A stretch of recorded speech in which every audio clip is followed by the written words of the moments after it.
আসসালামু আলাইকুম। আশা করি আপনারা সকলে অনেক, অনেক ভালো আছেন। তো আলহামদুলিল্লাহ আল্লাহর রহমতে আমি অনেক ভালো আছি। তো আজকের আবার নতুন একটা কবুতরি ব্লগ ভিডিওতে আপনাদের স্বাগতম। যারা আমার এই চ্যানেলটিকে এখনো সাবস্ক্রাইব করে দেননি, সাবস্ক্রাইব করে দিবেন। পাশে থাকা বেল আইকনটি অন করে দিবেন।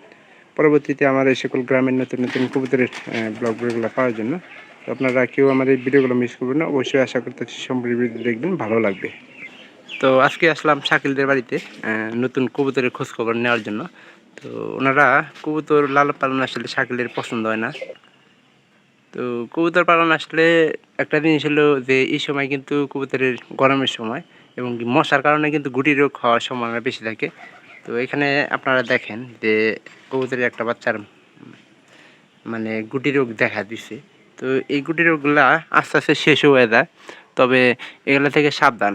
আর এই কবুতরগুলা কিন্তু বাচ্চা অনেকটাই ভালো হয়,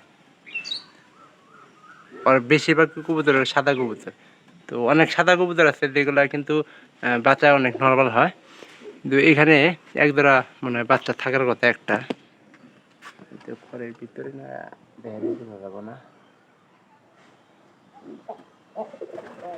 বাচ্চা রেখে মনে হয় নতুন বাদ করছি। এটা কিন্তু পায়রি কবুতর,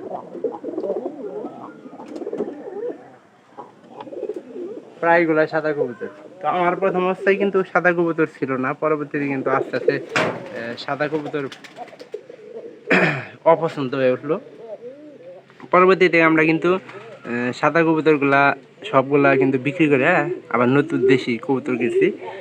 তো এখন বর্তমানে কিন্তু কবুতর ভালো একটা হইতেছে। কবুতর থেকে ভালো একটা একজোড়া কবুতর থেকে প্রায় 250 টাকা করে আসতেছে। তো এখানে একটা জিনিস দেখেন যে আজকে কিন্তু বৃষ্টিতে কিন্তু ভালোই ক্ষয়ক্ষতি হওয়ার সম্ভাবনা আছে, কারণ এখানে কিন্তু বৃষ্টির পানি পড়ে একবারে শেষ হয়ে গেছে গা। তো এই বিষয়গুলো ওনাদের আসলে লক্ষ্য করার দরকার আমি যা মনে করি। তো আমাদের কবুতরগুলো কিন্তু ওই সমস্যাগুলো দেখা দেব না, কারণ আমাদের কবুতরগুলাই কিন্তু প্রায় কবুতরগুলাই কিন্তু আপনার ঘরের ভিতরে রেখে দিছি, কারণ বাইরে সিস্টেম করি নাই। আর এগুলো কবুতরের বাচ্চা ভালো হওয়ার একটা মাত্র কারণ হলো বাহিরে যেরকম খাবার পায় তার চেয়ে বেশি খাবার পাইলেও মনে করেন যে বাড়ির ভিতরে, কারণ ওনারা বেশিরভাগ সময় দেখা যায় যে আমার দেখানোর মতে যে চাউল বেশি খাওয়ায়।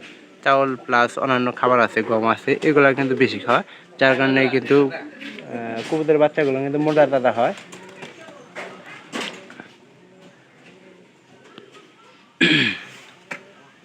কবুতরের এই যে পায়রাবাড়ি এগুলো দেখেন, এগুলো কিন্তু অনেকটাই মোটা তাজা। সাদা কবুতর হলে কী হবো, সাদা কবুতর কিন্তু চিকন জাতের যে কবুতরগুলো আছে ওগুলো কিন্তু আমার একদমই পছন্দ না। যে এই কবুতরগুলো আসলে একটু দেখার মতো এবং কি স্বাস্থ্যসম্মত আছে। তো প্রথমে আসলে একটা কবুতর থেকে একটা যদি সাদা কবুতর আপনার পালে থাকে, ওই থেকে কিন্তু অনেকগুলো সাদা কবুতর কিন্তু হওয়ার সম্ভাবনাটা বেশি হয়।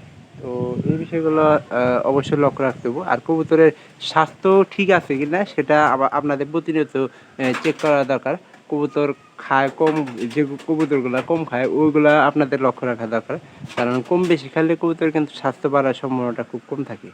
তো এই বিষয়গুলো দেখবেন। আর কবুতরের খাবারগুলো ঠিকঠাক মতো দিবেন। গ্রাম আর শহরের মধ্যে কিন্তু অনেকটা পার্থক্য আছে। তো এই বিষয়গুলো আপনাদের লক্ষ্য রাখতে হবে।